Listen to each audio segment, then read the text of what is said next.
If someone comes in and they want bindings, we ask them what type of boot they want, what they have. So if they already have their own boot and they want to use that, so we try to accommodate that because you have better fits with some boots, bindings, stuff there. There's different flexes of bindings, and there's still people that just choose their binding off of how it looks too. So there's a lot of common factors into that. What about originality, Patrick? There's a lot in that in the snowboarding. A lot of people like to be original.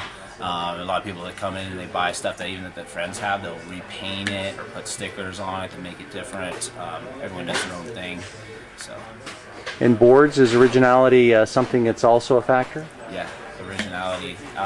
The snowboarding is really close to skateboarding, where everyone kind of wants to be individuals, stuff too. So really popular since it came out. It sat, the first one we had 2 seasons ago, sat in here for like 2 months, and no one even wanted to look at it. And all of a sudden now we can't even hold on to them. So doing really well.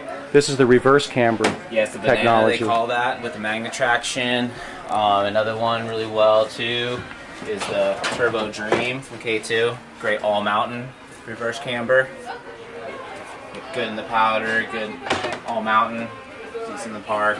Another good jib one from K2 is the K2 Rocker. One of my favorites. We got for regular camber the DC PVJ. Great board. Got first, second place in the Big Air in the X Games. Who was riding it? Halgor and Torsten. The DC team are riding those. Another great board too is the people with the bigger feet want a park board. This is the Machine. Rome. Yeah. So if you have a size 12 foot, you're not going to have the toe drag. So, what's the hot setup on bindings? Bindings, there's a lot of popular ones that people really like. Cartel is always good from Burton. Burton's got a new one too, is the Exile, which I like a lot too. It's got a little wider high back. It's got some padding here for when you're doing presses and butters or right into the powder, get a little more cushion around there, a little leverage. Great flex.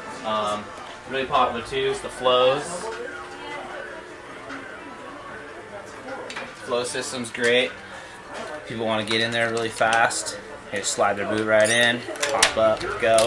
Got mini ratchets on there now too with the flows, so you can just go adjust it right on the fly. A little bit faster adjustments while you're actually on the hill with your boot in it. And boots? Boots, the most comfortable snug fit you can get. Try on a few pair and go from there. Well, what's the difference between a soft sole and a hard sole, and why would you use one over the other? It's all preference, actually, so it's whatever you kind of feeling you like to have.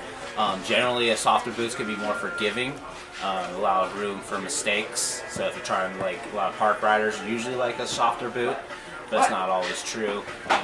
So if you like a more rigid boots, can be less effort to go from turn to turn, but you're not going to have that much forgiveness, no room for error. So, and you can kind of blend with the bindings. If you have a stiffer binding, a soft boot kind of makes a medium, or you have soft and soft or hard and hard. So is there such a thing as an all-terrain, or do you really need to pick your venue and stick with that equipment? In other words, if I'm going to ride park, I should buy park equipment. If I'm going to do all-terrain, I should buy all-terrain equipment. Not always true. For the most part it is, but there's still people that ride preference. Yeah. Shaun White? Yeah, like Shaun White rides a directional board, and he does a lot of freestyle tricks, but most of the people that he's competing against ride twin tip, so it's like preference. He likes a little stiffer stuff. He likes a stiff boot, soft binding, and a stiffer board. So it's just all preference. Yeah.